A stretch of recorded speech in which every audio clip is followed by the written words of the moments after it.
Hello, Mazen. Hello, Hatem. It's good to see you. Same here. So, in February of this year, in 2020, we worked together on your solo exhibition that happened in the IFA Gallery in Berlin. And shortly after the opening of the show, and because of the pandemic, the gallery closed its doors. And we are now in June 2020, um, and having this conversation about the show, but also about everything that has happened since the show. Um, we have talked about this already briefly. Um, since the lockdown, Mazen, you have started working on a kind of like a new body of work that you called the Corona Diaries. And we see these different drawings, stories, mini concerts, almost recordings, etc., videos that you have been creating and uploading during this time. Um, Before we talk about the exhibition, I want to start by talking about what has happened, about the Corona Diaries and about this period of time in which perhaps there are a lot of questions that we both have about why and how these diaries have started, and how do you feel about working in this time? Yes, this diary started very naturally for me because I thought that it would be like in any difficult situation or extraordinary times I lived in my life where I feel the urge to document this period. And I started it, and I put in one of the first texts, maybe the second text. I was already making a comparison with the wartime, and specifically with the 2006 war with Israel, the 30 Days War, where I opened a blog also on the first day to document the period, and where I was posting drawings and music. Today, I have enough time passed after this beginning of the pandemic to know that it's really not like a war, of course.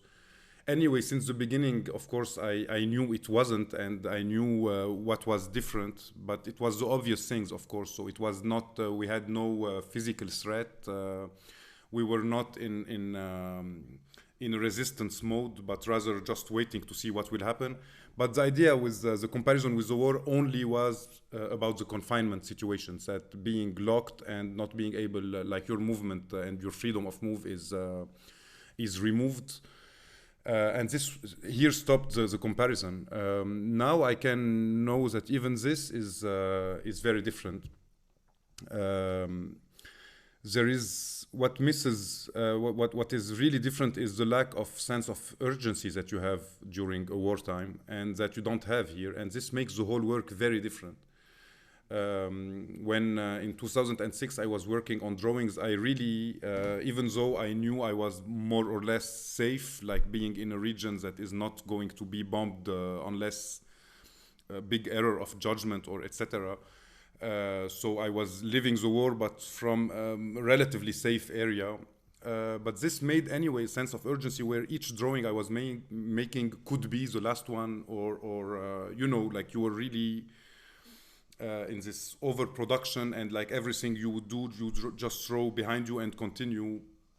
Here, it's really the contrary. So I post drawings, but sometimes the drawing I draw, one of the drawings I drew 9 times. I really have 9 versions of it, and if you put them next to each other, they really look almost the same. There are small details that are different. I changed the color, like this thing I didn't like. So I have the luxury to just draw the drawing indefinitely until I'm happy with it or satisfied, and I put it, which goes totally against the idea of a diary. Whereas in the war, I really couldn't ask myself what is the quality of this drawing, and when I published the book after the war finished, um, I really insisted on putting all the drawings in this book because I wanted to show how much you are uncertain about what you are doing. Like some of the drawings I really didn't like. Some of the ideas I really didn't like. I think they are weak and not good. Maybe all in all, I like 20% of the book. I think it's good, and the rest is really not good. But in this situation, you wouldn't ask yourself anymore what is good and not. And I wanted to show this in the book, all this uncertainty, etc.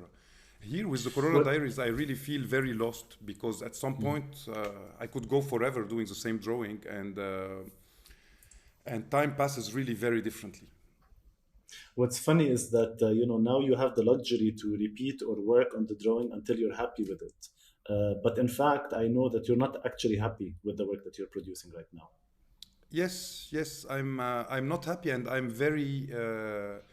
The uncertainty this time is really very weird. So I'm really. I have the luxury to ask myself if the work is good or not, and I know that I have this luxury. So this makes two levels of thinking of the work that didn't exist in other time. And especially, my work is mostly done in the moment, and I really usually like this idea of not overthinking things. Here, I have the luxury, not only the luxury, I have nothing else to do but to overthink the work. Yeah. This is gonna bring me basically to the main point I want to raise, or the question I want to present you with. Basically, we've heard a lot of we've heard this being said so many times that the pandemic has put us face to face with our own mortality, and in the case of your work, I think that this is very true. Typically when you have this sense of urgency, you're just producing incessantly, working continuously, without the moment to stop and reflect. And I feel like perhaps this condition that we're going through is putting you face to face, not with your own physical mortality, but perhaps with the mortality of your work. That perhaps we can think of your oeuvre, your work, as something that has actually a lifespan, that it is going to die at a certain moment. Maybe there is this fear, not of physically dying, but of your work dying before you actually physically die. And I think that this is something that could be extremely scary for an artist. So I don't know, what do you think about this? Yes, it is. Sorry, it is extremely scary, of course, knowing that the common thing for an artist is that the work not only doesn't die with you physically, but actually survives you, and this is what you leave for posterity, etc. So how to say, like, to be scared that your work dies before you is something terrible, and I didn't think about it yet from this point of view. But you are right. Like, I see my work, specifically my work, is really not made to be somehow I'm always working and putting behind me, and I never look back. I don't have time. I always say I don't have the time or the luxury to stop and look back or see what I did or try to analyze what I'm doing. For me, this time of analysis is taken from what I could be producing now. So I'm always in the moment producing. I always like to say that I'm never drawing something, but I'm rather drawing the moment when I'm drawing this thing. And I'm always trying to record time in my work, in all my body of work, be it in the music, in the text, in the comics, in the drawings. It's a constant recording of moments in my life, and of moments specifically of my life, of course.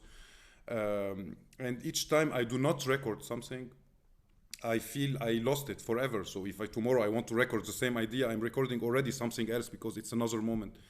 This was totally put upside down with this idea of being there and having the time and not knowing what to record anymore. On many levels. One level is the novelty of the thing. So I do not have even here this novelty or this original point of view, which is being in a situation that is different from everybody else. On the contrary, I'm in the situation where everybody is, in the whole world. So I don't have anything to let you know about you as an audience. And in the same time, of course, I don't want this time to go and not be recorded, because I feel that it's really very important, specifically this time and specifically for me and my work. It has to be recorded because it is extraordinary time, even though we are all living it. And actually, because we are all living it together, it's really extraordinary time in our lives and our practice, of course. So this puts double pressure on me. The time passing by that I do not record is really lost totally. And to give you a clear example, like there is a drawing that I wanted to do 2 weeks ago, but things being what they are, after the beginning of the end of the confinement somehow, I just stopped working a little bit, took more time, etc. And now when I look at the idea, it's already old. You know, in time is passing really weirdly now, and now it's already old to come and say, oh, this thing I made when the confinement stopped, because the confinement stopped 2 weeks ago. So it's been like 4 months and it's terrible. And it took me time to realize this. The first 2 months I was really in the work and working, but I'm always in this questioning about the validity of what I'm doing. So it's not only if it is good or not, is it relevant or not, and why am I doing it? And in this sense, it could be the death of this work, at least, not of the whole body of work, but I'm seeing the death of this work in front of me, and I don't know how to, and I want, of course, to revive it or to make artificial breathing to it and to keep it alive, but I don't know how. So I'm really lost, and it's been 2 weeks. I don't know where to go. I have ideas noted, and on top of this, I have to talk about it maybe very briefly, but also the whole situation in Beirut is also driving me crazy, where I'm not there. And for people who don't know, so in Beirut, of course, there is a corona crisis like everywhere, but also a very, very heavy economic, not crisis, it's a crash. So, of course, all my family and friends are there. And being away is really making it more difficult. Besides the fact that the family and friends are there, there is also the guilt of not being there and sharing this common fate that I always shared for 40 years with all Lebanese people. So this also is like somehow I ask myself, can I work on the Corona Diaries without working on what's happening in Beirut? And all these questions are things that usually I do not ask myself. Usually I just produce work, I just work, and then I have total confidence in this somehow instant thinking, and I let the work talk to me in real time. And nowadays, since I have the luxury of reflecting on the work, it's really creating really a weird relation to this work. I mean, basically, yani, you have to. Yeah, it seems like you have to come to terms with this idea of death, and with this idea of the lack of control and the lack of the possibility to be able, as you said, like to artificially revive something that is dead. And I wonder what this is going to generate, like in your work. Perhaps this is really a moment to stop, reassess, think, and come face to face with this really difficult question. Especially, and now I'm going to move to something that is more personal, of course, and I wonder if you are willing to share publicly, like this point. You are also somehow coming face to face with the mortality of your parents, and we know that your parents played a huge role in everything that you do. Antoine having been, this huge icon of Lebanese theater and cinema and television, and like this huge icon, who is also a very powerful man, who is now going through a loss of memory, and in a sense a loss of control. And this, already this you coming to terms with this is also very, very heavy. But it feels like these two things collide. They kind of collide at the same time, and it becomes even like more and more multiplied. And of course, maybe we can talk a little bit about this if you wish, and then we can talk also about your relationship with your mother, with Laure, and how working together or drawing together is, like your way of also coping um, with all of this. Yes, yes. Yeah, I'm always willing to talk about everything, as you know. So I'm glad you opened this subject that I never talked about publicly. Antoine is now in his fifth year after the diagnosis of Alzheimer, and it has been very difficult to live. Of course, come to terms doesn't even apply because I'm really lost in this thing. My relation to Antoine is really a very weird one. He is a loving father, but he has always been quite absent in the sense that it's my mom who used to take the decision, and I always felt my mom being the very strong character in the family, and she is a very strong character, as you and many people know her. But still, in the couple, it's Antoine, the powerful man, and this took me time, of course, when I grew up to understand. And somehow I went with the victim of this couple, which is Laure, and I worked with Laure and always identified with Laure when I grew up, especially, of course, that she draws, she's a painter, and we share a lot of things.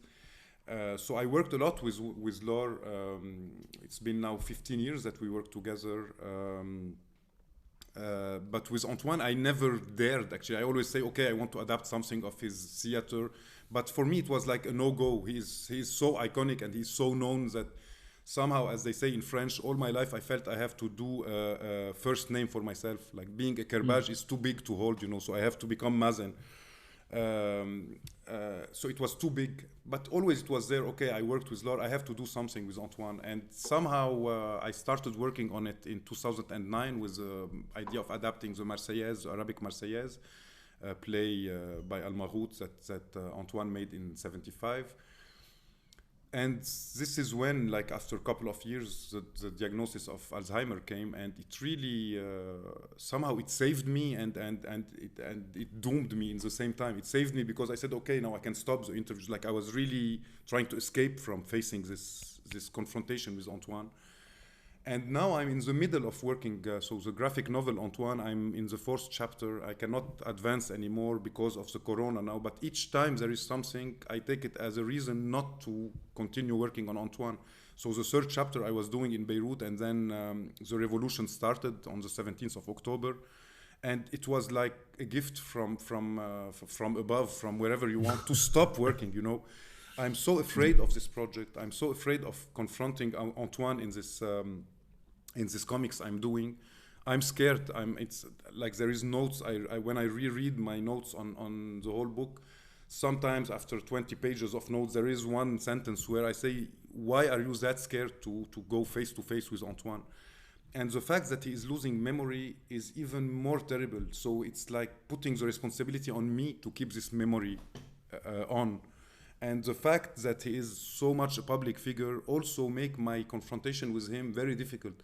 I cannot come and just be ranting about my dad like he was absent or whatever, because like I would be disfiguring this icon, and I would be really attacking him, and I don't want to do this just cheap attack or something that is just like something where he is helpless. He cannot answer back, And it's very difficult to see his memory fading out, especially like it's ironic, a guy like him who is really a storyteller to begin with. He's a storyteller. He has all we all know that he has like the sharpest wit, and like always telling the stories and reading out poetry and songs. And what's also funny is that he has the most iconic voice. I mean, any Lebanese person will immediately recognize Antoine Kerbaj's voice when you listen to it.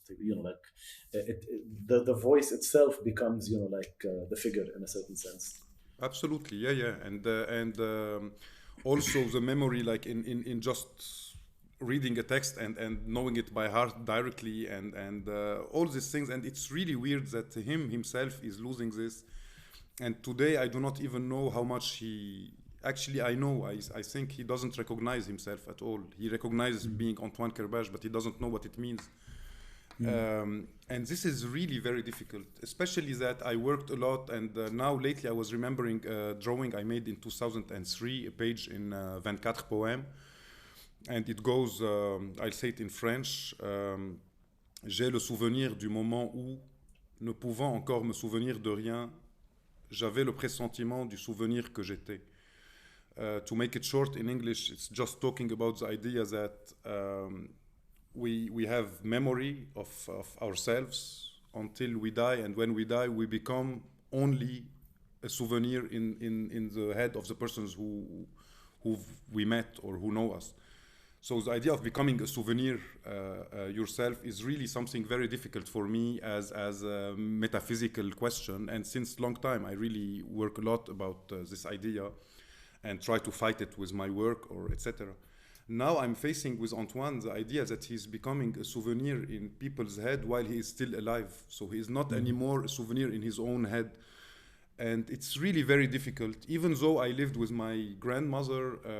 Both my grandmother had Alzheimer, my aunt, and so I know I'm familiar with this thing. I remember Antoine himself coming. One of the very rare times I saw him crying in my whole life was when he came back from the place where my grandma was put at some point because we couldn't take care of her. And he came back crying, not in front of me, but with Laure, and he was telling her she didn't recognize me. So you know this idea when you arrive where your own parents don't recognize you anymore, how difficult it is. All this is really stopping me from confronting, and in the same time as I'm telling you, it's a salvation because it's giving me excuses to escape from this confrontation. And now I was. I had to, like the chapter 4 of Antoine had to go out in June. And of course, with the Corona, like I started the Corona diaries and stopped working on this thing. Now I'm getting back, but then I work 1 week and then I stop again. I see the interviews with him.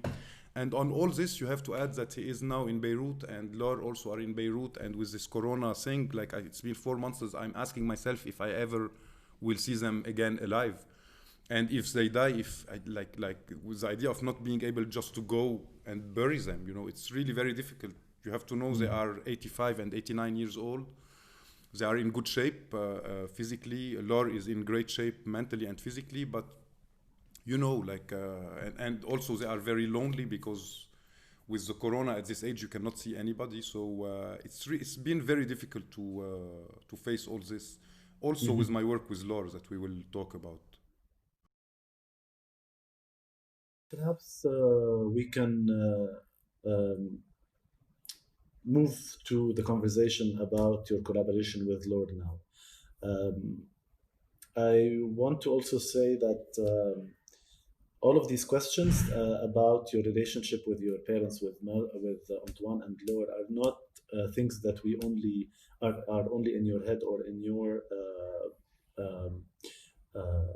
it's not something that is only internal, but actually this is something that manifests into actual work. So we have 2 pieces in the exhibition. One of them is the double self-portrait with you and Laure, and the other one is the research project that you started on Antoine's play, the Arab Marseillaise.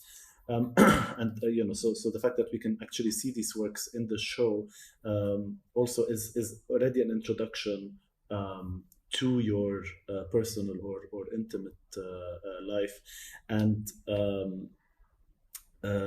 obviously because we know that a lot of your work has to do with the autobiographical kind of theme, if you wish.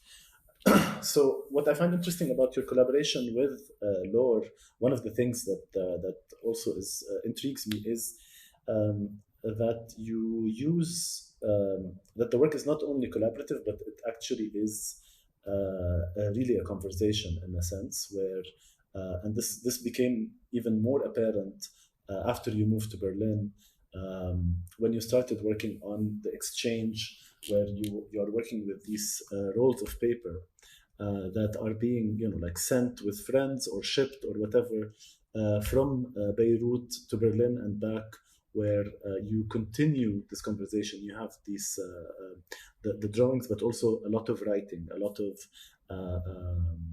you kind of like talk, almost you're sending letters to each other in these scrolls that kind of like also stretch time, and that do not have kind of like the finite aspect of the letter to be considered as just one work. And also the fact that the way in which you decided to display this, let's say in the Surso exhibition that you did together, where it kind of like continues around the walls, and it creates this kind of like narrative that doesn't necessarily have a start and an end. Uh, it it's, not surprisingly, it's also a way for you to kind of like have some sort of control over time, to stretch time, to say that time is malleable, to say that your time together is not something that is finite. So perhaps you want to also talk to us a little bit about this. The collaboration with Laure started in 2006 during the war, the Israeli war, the 30 Days War. We drew some things together, but we weren't very happy with it, and we just set them aside. But the idea of working together on the same paper came from there, and then we did a very big double self-portrait, our first double self-portrait from many to come afterwards. The first exhibition was really bits and pieces that we did together. But at no point we were thinking, or I was thinking or seeing that it's really a body of work that we are starting. It's until last year exhibition at Sursok Museum where we put, it was a kind of mini retrospective of our work together of the 13 years that passed. That I realized that we have a real body of work, like a body of work of any artist. So it's a body of work that has nothing to do with my work or with her work. It's a body of work of our collaboration. And somehow I was quite surprised to see an evolution, as you would see with any artist body of work. I see also like the biggest evolution for me happened after the first exhibition, because it's in this first exhibition, after working a while together, where we would stop and then stop some drawing and put them aside. They still exist, like they are in the middle, and then we didn't continue. I think it was very difficult for us, or at least for me from my side, to understand that it's this collaboration you have to let go. You have to let go your control over the final drawing or work. Whereas as a musician, I'm always used to share the responsibility, or if you want, the creation of the work, where especially in improv music, where we work together, we create the thing in the instant, and it doesn't belong to somebody to take it here or there. It's really a collective work. With drawing, it's very difficult to accept, to let go. And you are always, even if you force yourself, you always imagine what the other will do. So you make something and then you send it to her, and you expect her to do something here, and then she does something totally different there, you know, in the work. And sometimes you say, oh, but she ruined it. Like she didn't do what I thought she would do. And it takes time to understand that you cannot think like this, and you have to be totally open and to accept the idea that it's not you and it's not her anymore who decides, but a kind of third hypothetical person that do not exist, of course. I feel like little by little we understood how this work, and each new work together brings us further. Until, of course, in 2005 I moved to Berlin, and where we couldn't work together anymore. It took us time. We had correspondence. You mean 2015? 15, sorry, I said 5. Yeah, 2015. Yeah. I moved to Berlin, and then we couldn't work together anymore. So when we would meet, when I go to Beirut or when she come here, we could draw, like make something small together for a day or 2 days, but we couldn't work on a big thing. One of this work is the double self-portrait. So this new double self-portrait that we did in 2019, and that is at the IFA exhibition. It's called the double self-portrait and its double, with a clear reference to Antonin Artaud's The Theater and its Double, and also because it was this year where Laure turned 88 and I turned 44, so it was this year where she was exactly the double of my age.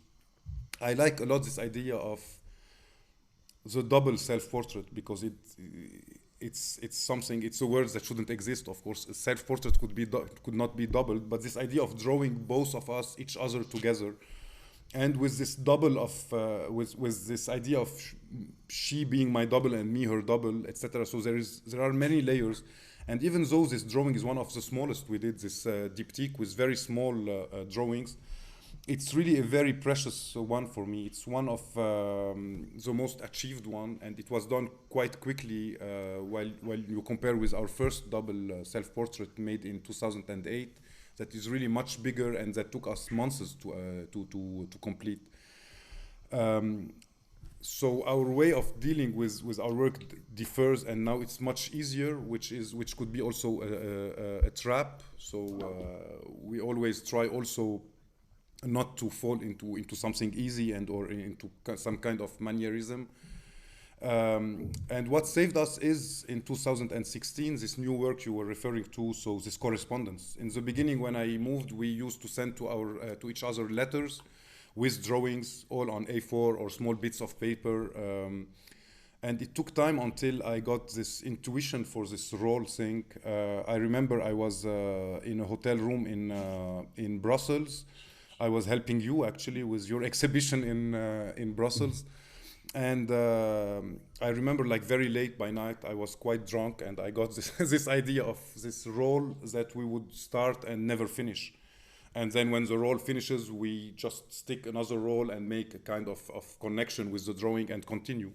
And I remember sending to Laure like, Laure, I have great idea for our work together.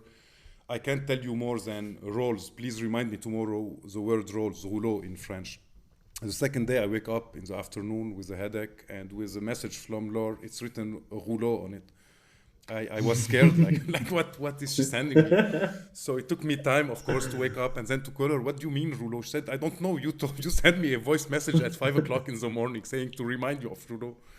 So it took a little bit of time, and then it came, and then I told her about it, and then I sent her the first roll. And since then, I think we have 100 meters now of these rolls. And as you say, it's great because somehow it breaks the distance because it's a correspondence, and it breaks time. So there is nothing chronological. I send her a roll, I could draw here and then write here, and then she would answer on this one there or on another roll and draw on top of it. So there is nothing anymore. The linearity of time is totally broken. There is just the beginning of the first roll, and there is no end. We always talk about it, like Laure was saying in the beginning, should we stop at 100 meters? I say, why would we stop? Like it's a correspondence. So the end, of course, it's when this project will be stopped by the death of the first one of us. Or the second could continue corresponding. I imagine sometimes if she dies before me, I might continue talking with her on these roles. But it's really a link. It's like creating... I think it took me a very long time to cut the umbilical cord with Laure because I lived all my life in Beirut, and I really felt we are cutting this umbilical cord when I came to Berlin 5 years ago. And I feel this role became a new umbilical cord between us, and it's really a very open project where we are really very sincere, but in the same time we still want to impress the other with some drawing, with some idea. Our collaboration works a lot on this idea of impressing the other and of being jealous of the other. Laure always tells me, like, I'm jealous of this thing you did, and then there is an emulation, like, me too. I see, oh wow, how did she think of this? It's so simple, but so there is really a kind of competition to impress the other, and in the same time a total like you want to impress the other like two artists, but in the same time you totally are vulnerable in front of the other, because we are still a mother and the son, and of course the son is vulnerable in front of the mother, but also the mother is very vulnerable when she arrives to a certain age. So now, of course, we were talking about age. I'm at this point where we are in life waiting for our parents to die, and we become somehow little by little their parents. You know, they become the children. They become vulnerable. We begin to see them as old people, and they need us more than we need them. It's really a normal midlife crisis, you know, but it's good to be able to share it with her in in an actual work, rather than just talking about it or seeing a shrink for that matter, and doing therapy. So it's good to do this therapy on paper with her. And I think we both evolved a lot in our way of seeing our work, in our way of seeing the others' work, and in our way to deal with everything in life. It's really very tough to work together. We fight a lot, but it's also enlightening somehow to really understand how Laure thinks her work. And I think she has the same with my work. I cannot say for her, but I see her work from the other side somehow. So maybe we can, Yani, we're kind of like closing the circle somehow, like going into, like all of these issues, concerns, questions. If we come back to now, if we come back to your confrontation with all of these heavy subjects, and like where do you go from here? And I also want to highlight the fact that like we're talking, of course, like we've said this so many times, that the personal and the political in your work come together very tightly. And again, this is something that's very evident from the 2006 war diary, because as much as you are talking about like the situation with the country and the war that we were undergoing, but also sometimes like talking about like the most mundane things in your everyday life, and your like the practice of your everyday life with little objects, or certain anecdotes, or things that or even objects that affect your life. So where do you see yourself going from here? Is this some? I mean, we talked about like this idea of a moment in which perhaps you're not allowing yourself to actually stop. You're not allowing yourself to face all of these challenges or existential crises somehow. Where do you go?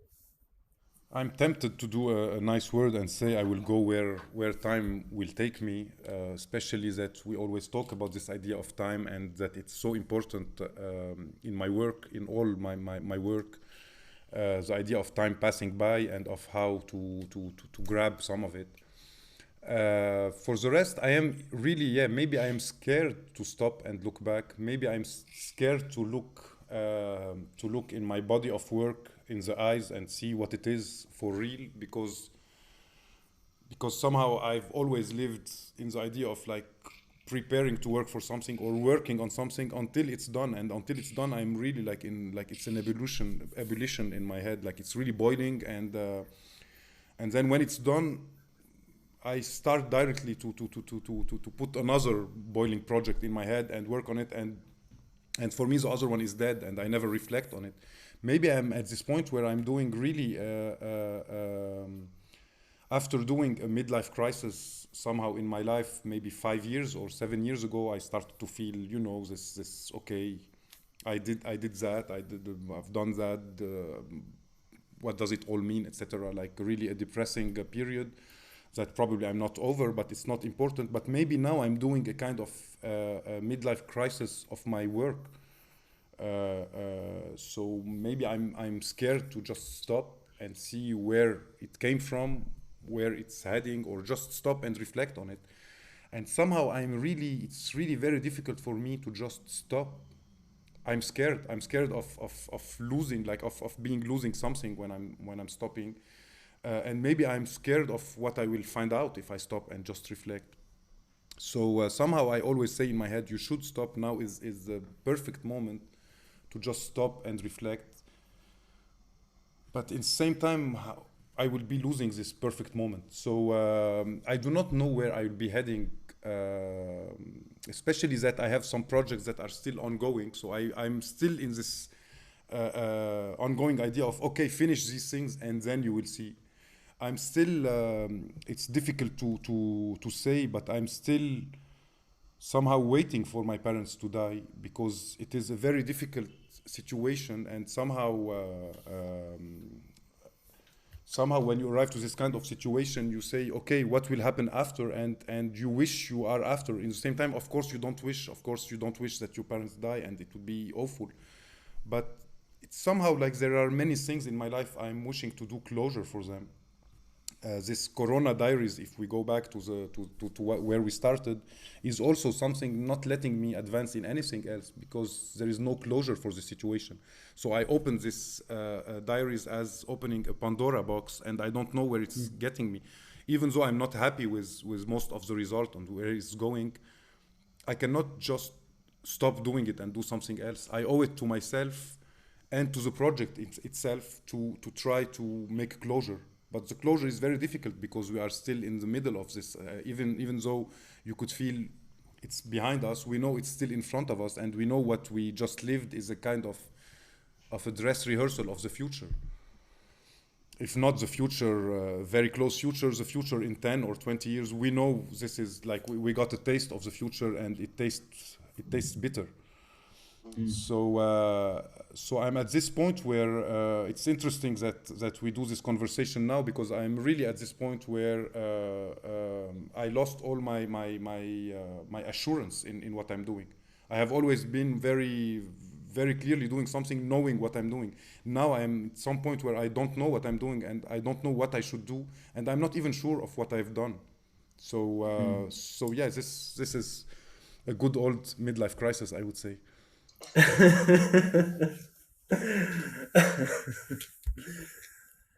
um,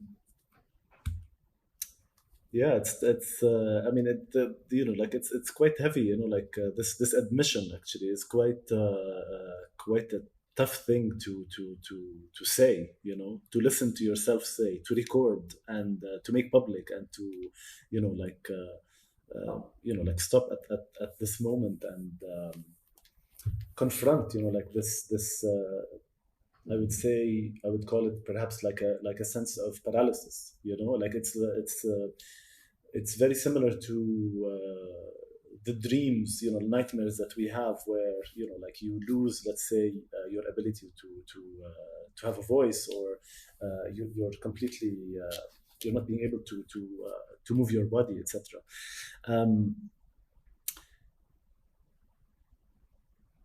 I don't know how we can, I don't know where to go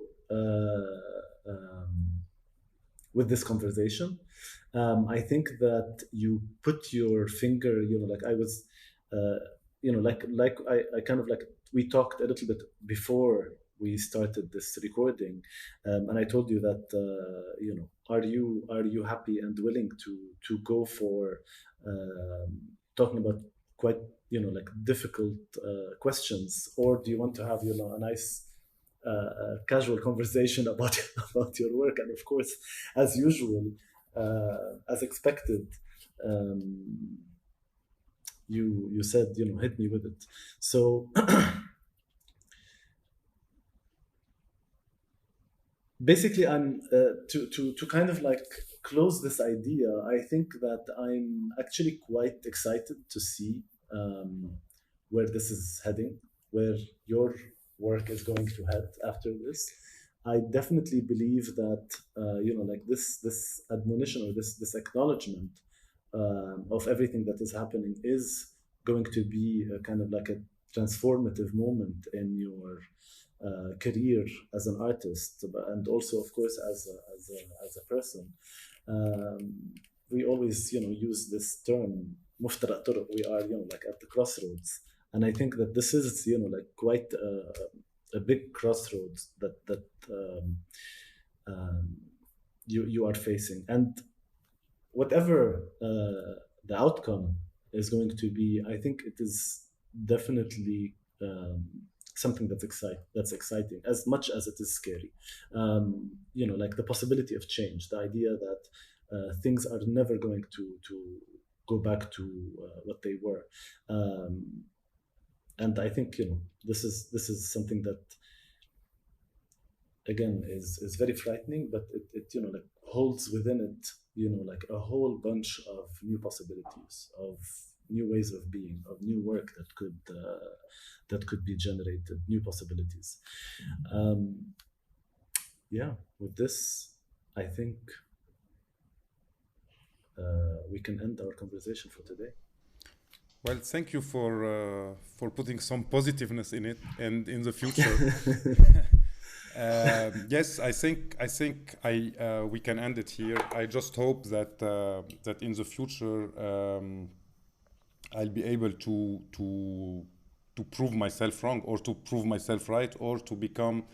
My only thing is always I'm still young enough to remember when I was 20, 25, how radical I was, and how I wanted to destroy everything, and to really be radical in my art, and how I always said, yeah, but be careful, because in 20 years you'll be, like all these people who want to be radical and then dilute their radicality, or radical, like with everything else. So maybe now I'm slapping myself in the face from 20 years ago to say, hey, wake up. If you don't do it now, you might lose it. Yeah, let's see what happens afterwards. Anyway, it was great to have this discussion, and yeah, thanks for helping me to slap myself in the face. Always a pleasure. It was my pleasure. Thank you. Thank you.